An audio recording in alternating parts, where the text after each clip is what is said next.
시간이 되었으므로 2026년 3월 25일 수요일 아침 예배를 시작하겠습니다. 지금 시각은 이른 아침 4시입니다. 오늘 발인이 있어서 조금 일찍 녹음을 시작합니다. 다 같이 주의 기도로 예배를 시작합니다. 하늘에 계신 우리 아버지여, 이름이 거룩히 여김을 받으시오며 나라가 임하옵시며 뜻이 하늘에서 이루어진 것 같이 땅에서도 이루어지이다. 오늘 우리에게 일용할 양식을 주시옵고 우리가 우리에게 죄진 자를 사하여 준 것 같이 우리의 죄를 사하여 주시옵고 우리를 시험에 들게 하지 마시옵고 다만 악에서 구하옵소서. 나라와 권세와 영광이 아버지께 영원히 있사옵나이다. 아멘. 거룩하시고 자비로우신 하나님 아버지, 오늘도 우리에게 새로운 하루를 허락해 주셔서 감사합니다. 누구에게는 이 시간이 마지막의 시간이고 누구에게는 이 시간이 죄 짓는 시간일 수도 있는데 우리에게는 하나님께 드려지는 귀한 예배 시간이고 또한 하루를 시작하는 시간일 수 있음을 하나님 감사드립니다. 오늘도 성령 하나님과 동행하는 귀한 삶 되게 하여 주시고 하나님 말씀 안에서 그리스도의 향기를 바라는 반듯한 천국 백성들에게 역사하여 주시옵소서. 우리 성석교회가 말씀 안에서 부흥될 수 있도록 하시고 양적으로 성장하고 질적으로 성숙해져서 하나님께 영광 돌리는 귀한 교회 공동체 되게 역사하여 주시옵소서. 우리 교회에 나와서 함께 예배드린 자들이 많아질 수 있도록 하시고 주께서 강권적으로 역사하시사 알곡을 우리 교회에 보내주시고 쭉정이들도 회심하여 알곡이 되게 역사하여 주시옵소서. 모든 말씀 예수 그리스도인 받들어 감사하며 기도드렸사옵나이다. 아멘. 하나님 말씀 보겠습니다. 누가복음 12장 22절에서 34절 말씀입니다. 누가복음 12장 22절에서 34절, 신약성경 제성경으로 115쪽 116쪽입니다. 34절 말씀 이 한 절만 봉독하겠습니다. 너희 보물 있는 곳에는 너희 마음도 있으리라. 한 번 더, 너희 보물 있는 곳에는 너희 마음도 있으리라. 하나님 이 말씀을 들어 사용하여 주시옵소서. 예수님의 이름으로 기도드렸습니다. 아멘. 어떻게 살아야 할까 고민하며 사는 사람들은 그리 많지 않습니다. 하루 벌어서 하루 살든가 아니면 그냥 그래 왔던 것처럼 오늘을 그렇게 사는 경우가 많습니다. 사람마다 믿음의 분량이 다르고 각기 처한 환경이 다르기에 이해가 되는 부분이 있습니다. 매사에 진지한 사람이 매사에 가볍게 사는 사람에게 넌 왜 그렇게 사는 거냐 라고 말하기 사실 어렵고, 매사에 열심인 사람이 매사에 건성인 사람에게 넌 왜 그렇게 인생을 사는 거냐 또한 함부로 말할 수 없습니다. 왜냐하면 사람마다 놓인 환경과 보는 시각과 그릇의 크기가 다르고 또 사연이 있어서 가만히 보면 이해가 가는 구석이 적지 않게 보이기 때문입니다. 천천히 가야 할 사람이 있고 반대로 빨리 가야 할 사람이 있는데 심장이 안 좋은 사람에게 빨리 뛰라고 말할 수는 없는 것입니다. 문제는 이러한 각각의 스타일을 마귀가 이용할 때입니다. 열심히 사는 사람에게 마귀는 열심이라는 삶의 태도로 그를 유혹합니다. 일에 중독되게 만들고요. 물질의 노예가 되게 만듭니다. 가정보다 회사를 더 중요하게 생각하게 하고요. 목적 달성을 위해서라면 다른 사람의 행복 따위는 안중에도 없습니다. 짓밟을 수 있다고 생각합니다. 때로는 자신의 영혼까지 팔 수 있다고 생각하여 결국 그는 마귀가 던져놓은 거울 있죠. 이 거울로 연신 자기 자신을 쳐다보다가 마귀를 닮은 인간이 되고 마는 것입니다. 마귀에게 마음을 빼앗긴 자가 어떻게 행복할 수 있겠습니까? 마귀의 수하가 된 자가 어떻게 머리가 되어 사람들의 롤 모델이 될 수 있겠습니까? 없지요. 따라서 우리는 지금의 내 마음을 면밀하게 살필 줄 알아야 할 것입니다. 마귀가 쳐놓은 올가미에 걸려들어서는 아니 될 것이고, 만약 걸려들었다면 재빨리 하나님께 구조 요청을 해야 할 것입니다. 그렇지 않고 계속해서 그곳에 민기적되면서 문기적되면서 머물러 있거나 쓸데없이 고집을 피운다면 그는 결국 마귀의 수하가 되어 모든 것을 잃고 말 것입니다. 열심히 사는 것도 좋고 쉬엄쉬엄 사는 것도 좋지만 우린 반드시 한 가지를 염두에 둬야 할 것이니, 우리의 판단 기준이 되고 우리의 삶의 목적이 되며 우리의 삶의 스타일을 잡아주는 귀한 가치요, 또 힘들 때 우리를 위로하고 우리를 세워주시는 우리 주 예수 그리스도의 그 보혈, 그 은혜를 늘 의지하며 살아야 할 것입니다. 오늘 본문을 보면 예수님께서 말씀하시기를 염려하지 말라고 말씀하십니다. 염려하는 것은 아직 하나님이 어떤 분인지 모르는 것과 같은데 왜 하나님의 자녀가 염려하냐, 이렇게 말씀하시는 것입니다. 오늘 있다가 내일 아궁이에 던져질 들풀도 정말로 멋지게 입히시는데 하물며 하나님의 백성들을 하나님께서 방치하시겠냐라고 반문하듯 말씀하시는 것입니다. 그러면서 말씀하시길 22절 보시겠습니까? 22절에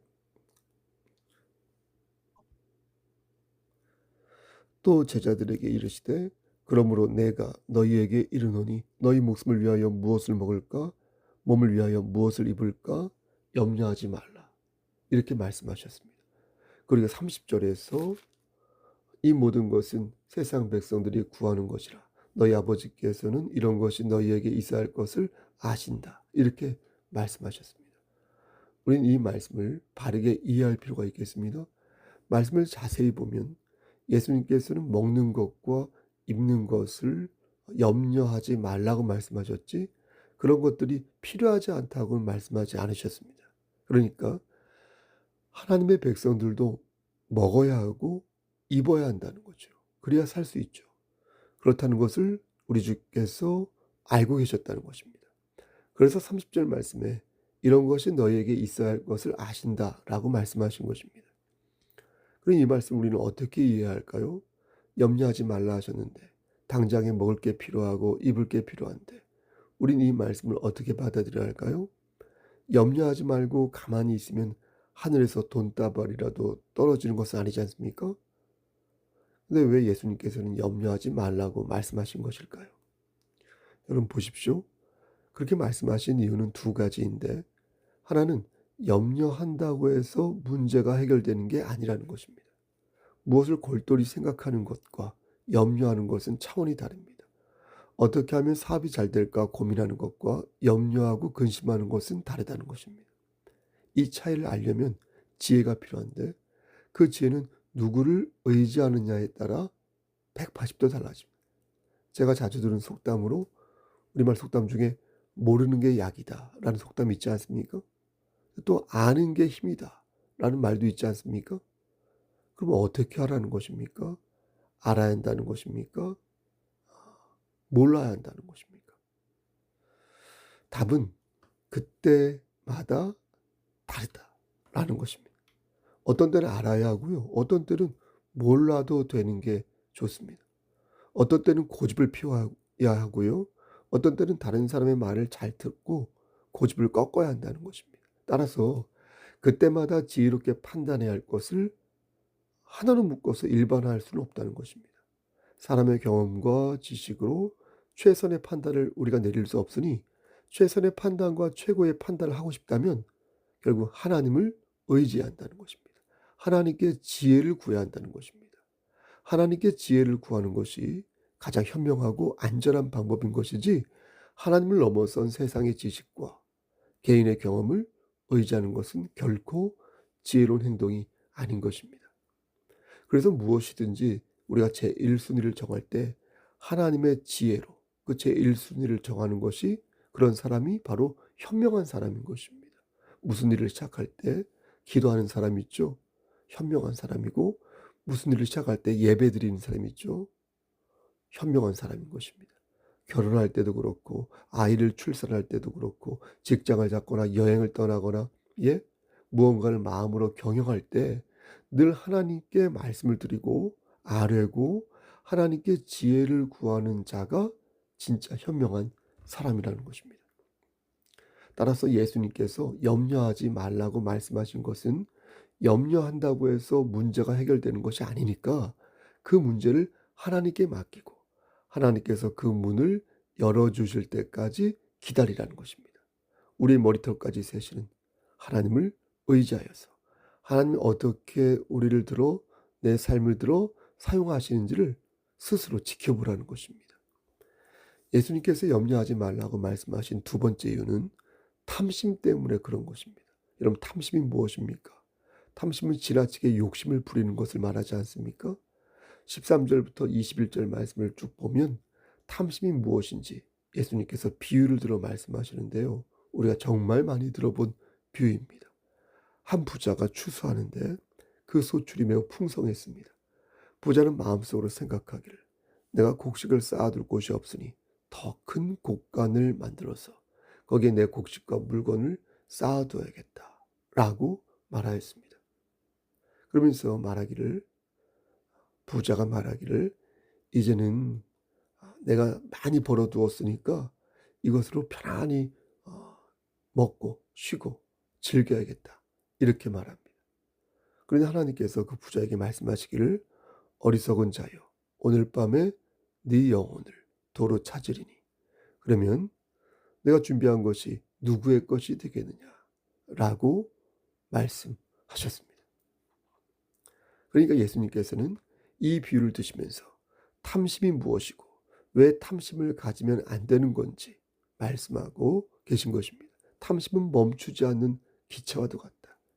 그러니까 끝이 없다고 생각하고 끝없이 마시는 복음과도 같다는 것. 근데 정말 끝이 없을까요? 그렇지 않다는 것을 우린 잘 압니다. 탐심은 영원하지 않은 것을 끝없이 추구할 때 생기는 마음이니 그야말로 욕망의 끝판왕이라고 말할 수 있는 것입니다. 여러분 가만히 생각해 보십시오. 그럼 탐심과 염려하는 것은 이렇게 하나로 연결되어 있다는 것을 우리가 볼 수 있을 것입니다. 우리는 하루 세 끼 먹는 거 가지고 염려하지 않습니다. 물론 염려하는 분들도 있죠.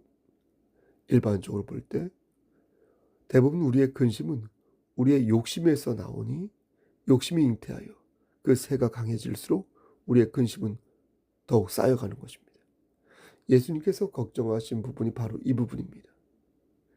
하루 세 끼를 걱정하는 분들은 교회가 도와야겠죠. 일반적으로 과도한 욕심 때문에 근심이 쌓인다.